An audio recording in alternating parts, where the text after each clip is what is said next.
주님 은혜가 오늘도 우리와 함께하는 줄 믿습니다. 이스라엘 백성들이 이제 출애굽해서 시내산 앞에서 오늘 하나님 앞에 제사장 나라로 택함 받고 주님 명령 따라 십계명 말씀을 받는 내용입니다. 왜 십계명이에요? 계명이 10개니까. 그런데 우리가 읽은 본문 말씀 우리가 너무나도 잘 알고 많은 분들이 십계명도 외우고 있는 줄 믿습니다. 그런데 천주교회는 이 중에 중요한 부분이 빠져서 없어요. 자, 4절에 보면은 뭘 만들지 말라고요? 우상 만들지 말라고 하셨잖아요. 자, 성당 가면 맨 먼저 뭘 만나요? 마리아를 만나게 되어져요. 그러면 마리아를 만드는 그들은 십계명을 가르칠 때 뭐라고 해야 될까요? 고민스럽죠, 그렇죠? 그래서 그냥 아예 싹 빼버렸어요. 이 부분이 없습니다. 우상을 만들지 말라는 거를. 마치 하나님이 말씀하지 않은 것처럼. 그러면은 십계명이 될 수 있어요, 없어요? 왜요? 몇 계명이 되겠어요? 9계명이 되죠. 여기서 이제 편법이 동원됩니다. 빼는 것도 편법이지만 9개를 몇 개로 만들어야 돼요? 10개로 만들어야 돼요. 그래서 제주를 부려서 맨 마지막 10번째 계명을 둘로 싹 나누어서 가르칩니다. 그래서 십계명을 만들었어요. 그래서 천주교에서 가르쳐주는 십계명은 우리와 다르다. 진짜는 어디 있어요? 성경에 있어요. 성경에 있는 것이고 우리가 성경대로 배우고 실천하고 깨닫고 순종하는 것이 중요한 줄로 믿습니다. 하나님이 십계명을 주시면서 분명하게 말씀하셔요. 나는 너를 애굽 땅 종되었던 집에서 인도하여 낸 네 하나님 여호와니라. 이스라엘 백성들이 애굽에 살 때 신분의 위치가 뭐예요? 종입니다. 이제 하나님께서 종이었던 이스라엘 백성들을 어떻게 만들어 주셨어요? 자유자가 되게 해주셨어요. 그럼 이제 내 마음대로 내 뜻대로 내 생각대로 살면 됩니까? 안 됩니까? 안 돼요. 왜냐하면 이스라엘 백성들을 자유하게 만들어 주신 분이 따로 계셔요. 그분이 누구예요? 하나님이시라는 거예요. 하나님이 이스라엘 백성들에게 명령하시면서 나는 너희에게 명령할 수 있는 주권을 가진 주인이라는 걸 이야기해 주시는 거예요. 왜냐하면 우리가 전에는 종이었으나 이제는 하나님의 은혜로 종의 신분에서 벗어나서 누구에게 속하게 되었기 때문에요? 하나님께 속하게 되기 때문에 분명히 말씀하잖아요. 너희는 이제 왕 같은 제사장 나라다. 그래서 이제 제사장 나라로 사명을 감당해야 되는데 하나님 앞에 구약에 보면은 제사장의 제물을 하나님 앞에 드려야 되는데 제사장도 사람이기 때문에 죄를 져야 앉아요. 칩니다. 그래서 먼저 자기 자신을 하나님 앞에 위해서 제사장이 제사를 드려야 되는 법이 있어요. 하나님의 백성으로서 살아가면서 다른 사람들에게 복음을 전하고 하나님의 이 구원의 은혜로 초청해야 되는데 우리가 하나님의 사명을 감당하기 위해서는 하나님의 백성으로 세상 사람들과는 구분돼야 하기 때문에 십계명을 주신 거예요. 이 십계명은 두 부분으로 이루어졌습니다. 이 부분을 예수님께서 딱 요약해서 뭐라고 말씀하셨는가? 하나님을 사랑하고 또 내 이웃을 내 몸같이 사랑하라. 이게 이제 선지자와 율법 모든 것을 정리한 핵심이라고 성경이 가르치죠.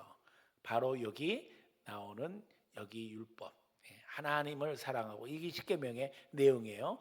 사람을 사랑하는 방법인 거예요. 그래서 하나님을 사랑하는 게 원리입니다. 사람을 사랑하는 것이 하나님을 사랑하는 것을 실천하는 거예요. 자, 우리 세상 사람들은 인간 관계만을 생각함으로 말미암아 서로의 관계 속에서 착하게 살아라, 배려해라, 혹은 또 사랑해 주어라 이런 말 합니다. 그런데 성경은 분명하고 정확하게 여기에는 원리가 있다는 걸 말씀하는 거예요. 원리가 뭐라고요? 하나님 사랑인 거예요. 하나님 사랑하는 것을 배움으로 말미암아 우리가 이웃을 사랑할 수 있다는 거예요. 이게 중요한 거예요. 하나님 사랑 빼놓고 이웃만 사랑하면 될까요? 안 될까요? 안 됩니다. 우리는 하나님 사랑 속에서 이웃을 사랑할 수 있는 거예요. 이게 기독교 정신입니다. 불신자들 중에는 교회에 대해서 착각하기를 교회가 자선단체 정도 되는 것으로 생각하면서 교회는 착한 일 하는 곳이죠, 이렇게 얘기해요. 착한 일 하는 곳은 맞습니다. 그러나 우리는 자선단체가 아니에요.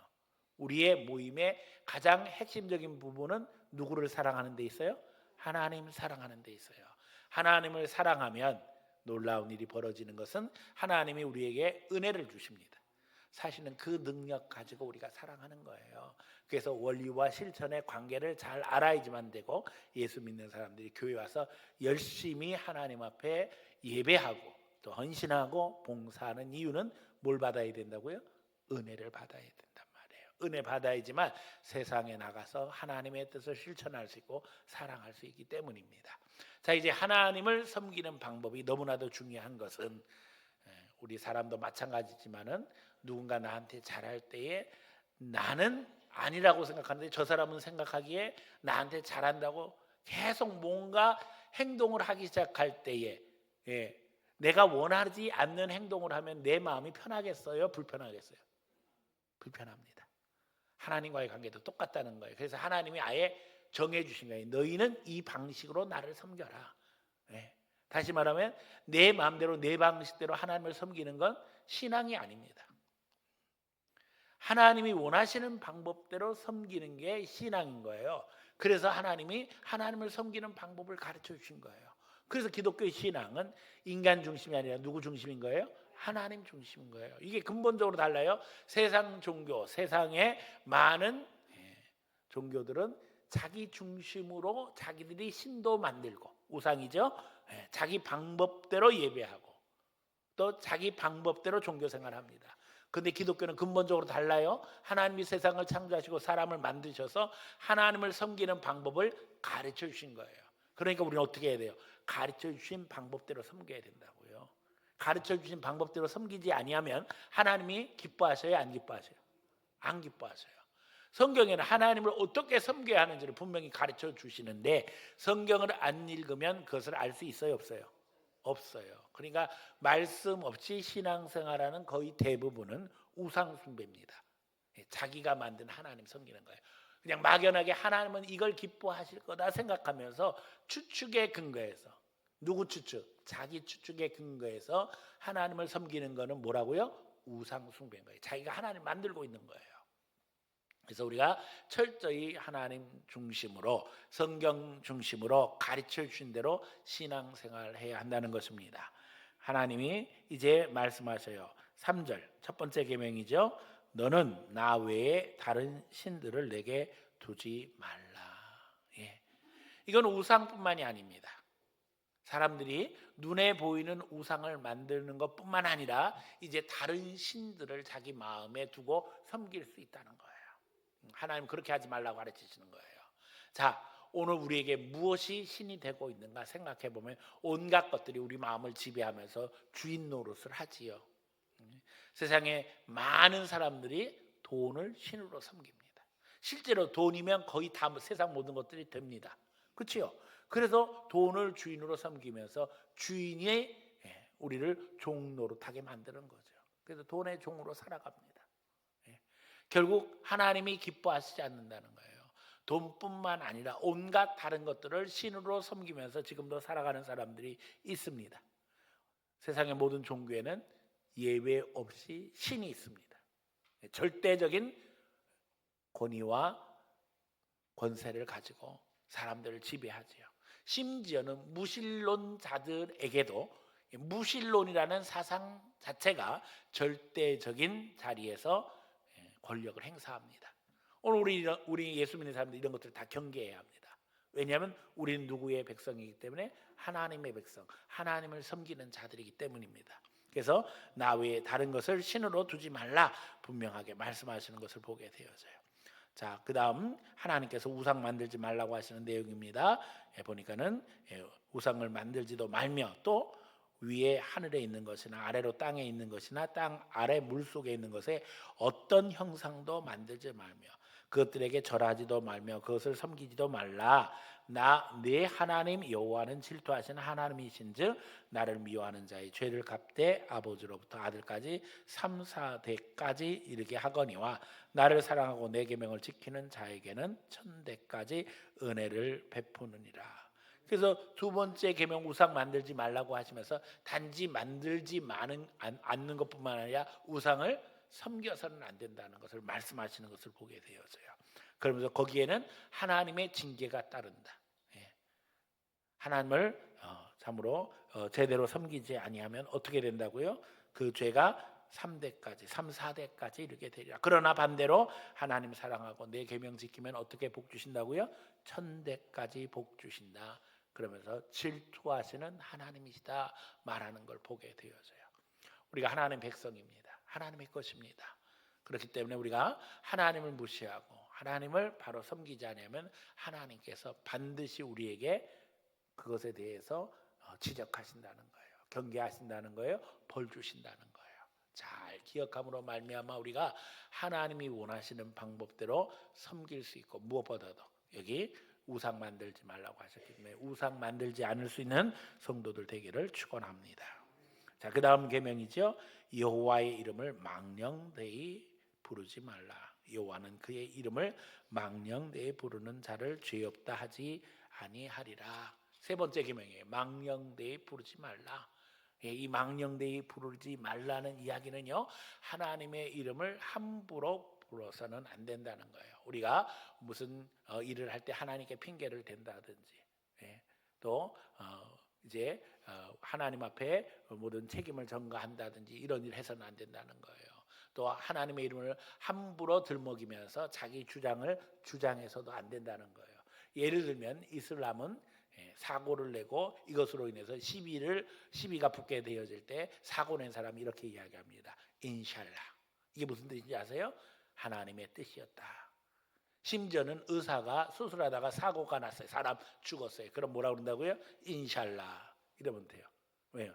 하나님의 뜻이 이 사람 죽는 거였으니까 죽은 거다. 자, 사람 죽였으면 누가 책임져야 돼요? 죽인 사람이 책임져야 돼요. 그게 의료사고라고 할지라도 책임이 있는 거예요. 어떻게 해야 돼요? 최선을 다해야 돼요. 책임감을 갖고 하나님 앞에 책임 전가해서는 안 된다는 거예요. 근데 우리 예수 믿는 사람들도 이런 실수를 할 때가 많이 있어요. 뭔가 결정해야 될 때 이런 말하죠. 기도하고 하겠습니다. 진짜 하나님의 주권을 인정함으로 말미암아 기도하고 한다고 하면 너무나도 중요한 건데요. 핑계를 대기 위해서. 안 하기 위해서 이걸 피해가야 되는데 지금 피하기 좋은 가장 좋은 말이 이건 거예요. 하나님 앞에 기도하고 할게요. 마음속에는 무슨 생각 가지고 안 할게요. 그리고 이제 기도하고 한다고 그래요. 그리고 물어보면 아닌 것 같아요. 근데 이미 벌써 마음은 정했던 거예요. 그걸 누구만이 알겠어요? 하나님만 아시는 거예요. 목사도 모릅니다. 여러분이 그렇게 이야기할 때 여러분이 진짜 하나님을 두려움으로 하나님 앞에 기도하기 위해서 이야기하는 것인지, 아니면 그 자리를 피하기 위해서 모면하기 위해서 그렇게 이야기하는 건지 목사는 모릅니다. 그러나 누구는 아셔요? 하나님은 아시는 거예요. 그러니까 함부로 하나님의 이름을 망령되이 우습게 입에 올리지 말라는 거예요. 예수님께서 이야기하실 때 하늘 보좌를 두고 맹세하지 말라, 예루살렘 성전을 두고 맹세하지 말라고 하셨어요. 왜냐하면 맹세를 하게 되면 무엇을 두고 맹세할 때에 그 대가를 지불해야 되는데, 이스라엘 사람들이 하나님의 보좌를 두고 맹세합니다. 예루살렘 성전을 두고 맹세합니다. 그리고는 지키지 않게 되어질 때에 그들이 뭔가 해야 되는데, 여러분, 사람이 하나님의 성전을 자기 힘으로 뭘 어떻게 할 수 있겠어요? 하늘의 보좌를 인간이 어떻게 할 수 있겠어요? 아무것도 할 수 없어요.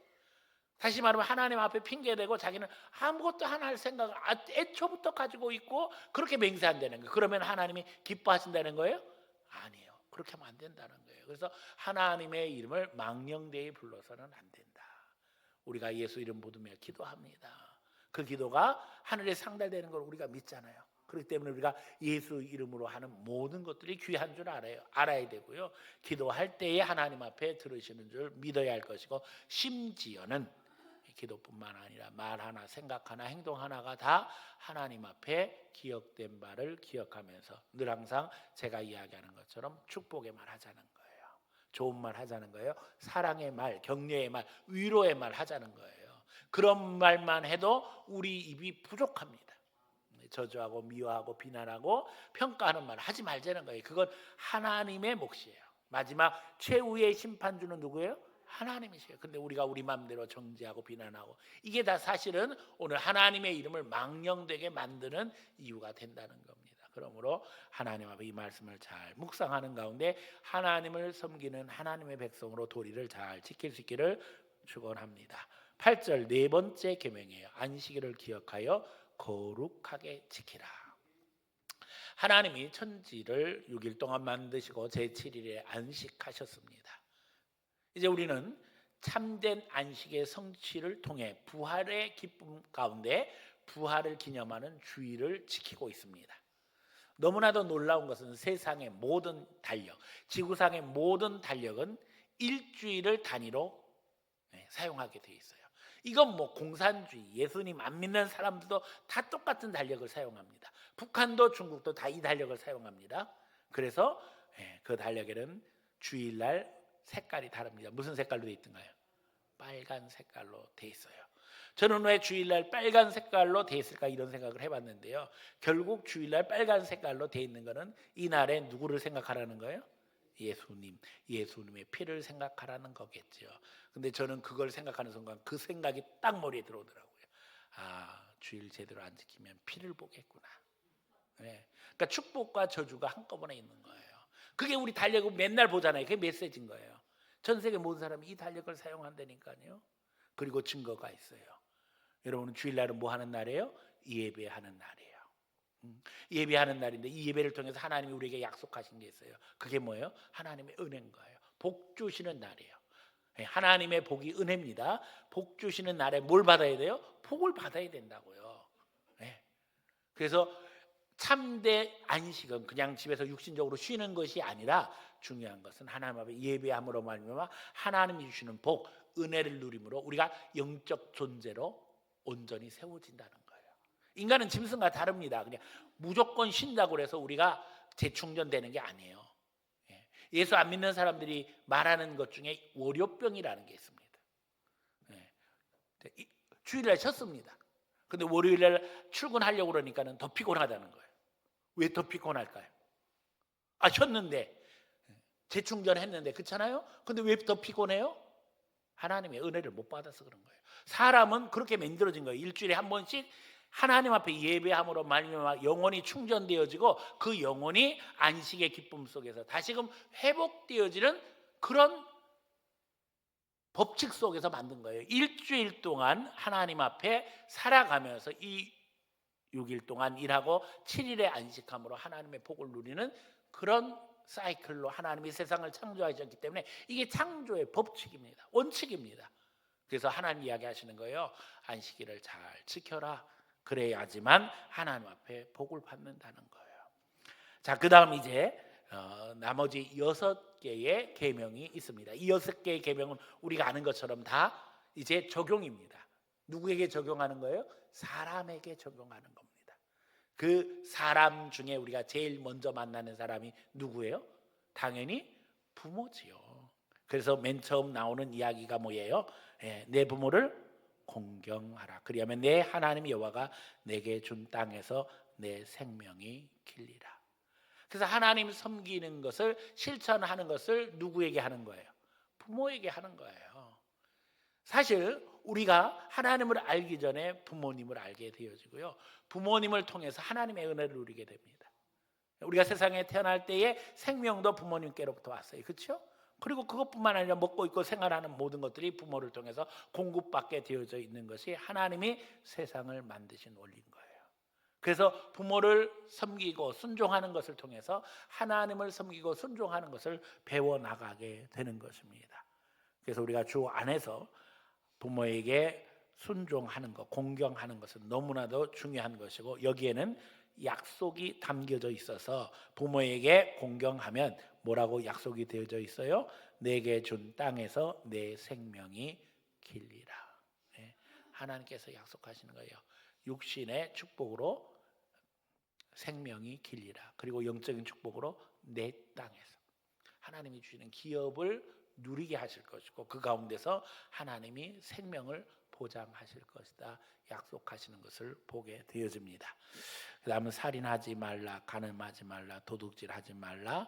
이 모든 것들이 잊어버리지 말아야 될 것은 내가 만나는 이웃을 인격적인 존재로 하나님이 창조하신 창조의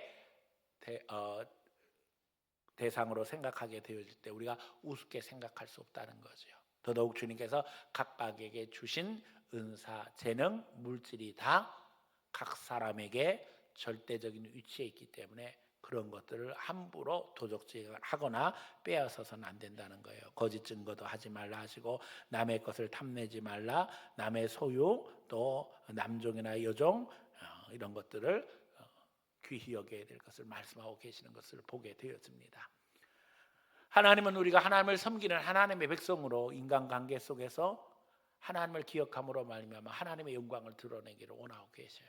그래서 제가 늘 강조하는 게 교회 안에서 연습해서 세상에 나가서도 하나님의 영광 드러내자는 거예요. 여기는 훈련소입니다. 그래서 날마다 하나님 섬기는 걸 훈련하고 또 이웃 사랑하는 걸 훈련하는 거예요. 그래서 이게 잘 되면 우리가 세상에서 겁낼 게 아무것도 없는 거예요. 우리가 서로 축복하고 격려하고 위로하고 칭찬하고 그런 사람 여러분 만나고 싶어요? 안 만나고 싶어요? 만나고 싶죠. 이 교회 안에서 연습하는 거예요. 처음에 연습이 잘 안 돼요. 왜냐하면 인간은 타락한 존재이기 때문에 축복하고 싶은 마음과 함께 예수 믿는 사람에게도 한편에 나쁜 마음이 존재합니까? 안 합니까? 존재합니다.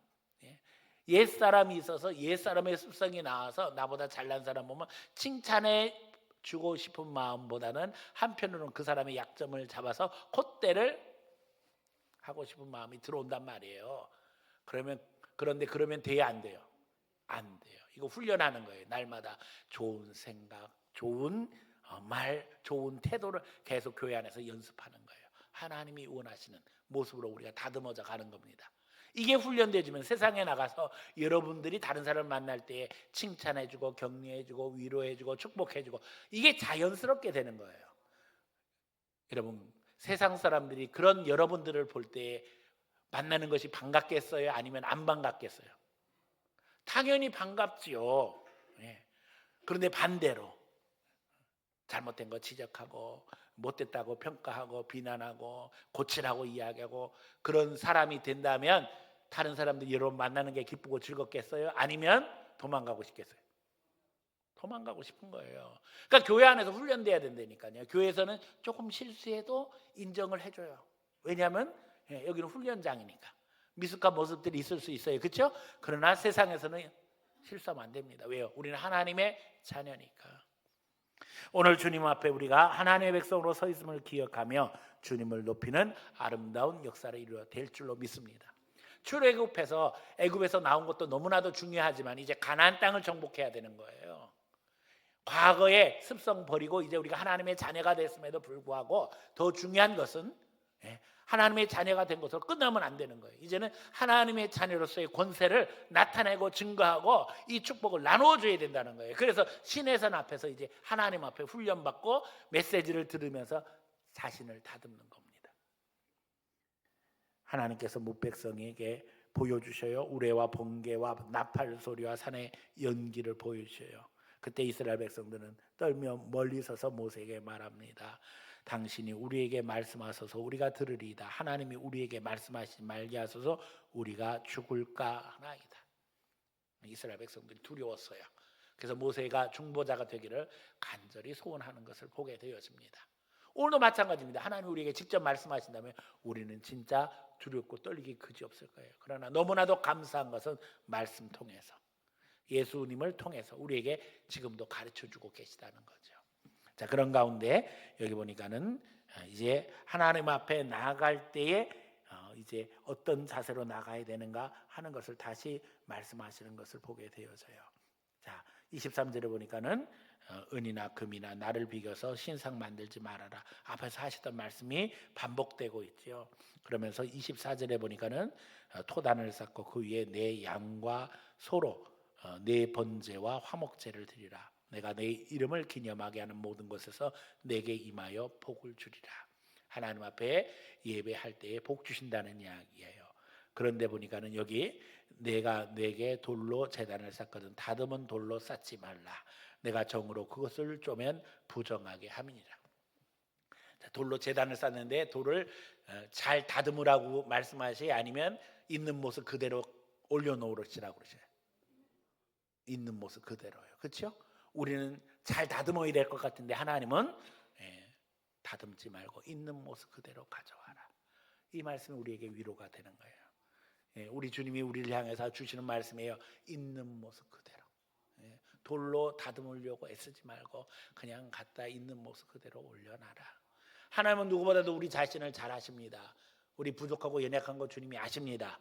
모난 것도 아십니다. 그러나 하나님이 우리를 있는 모습 그대로 받아주시는 거예요.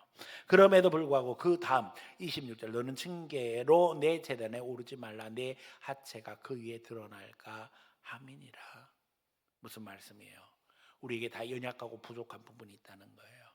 그것들을 그렇다고 해서 하나님이 있는 모습 그대로 받아주신다 그래서 그걸 더 보이려고 그렇게 하지 말라는 거예요. 조심스럽게 하나님 앞에 준비된 마음으로 조심스러운 마음으로 예배하고 영광 돌리라고 우리에게 가르쳐 주시는 것을 보게 되었습니다. 계명을 지키는 것과 예배하는 것은 절대적인 관계 속에 있습니다. 하나님 앞에 말씀을 지키는 것이기 때문에 계명을 지키는 것도 중요하고 예배를 하는 것도 중요합니다. 오늘 주님 앞에 우리는 부족합니다. 하지만 주님은 있는 모습 그대로 나오기를 원하시고 그런 가운데서 우리가 조심하며 또 하나님 앞에 두렵고 떨리는 마음을 갖기를 원하고 계셔요.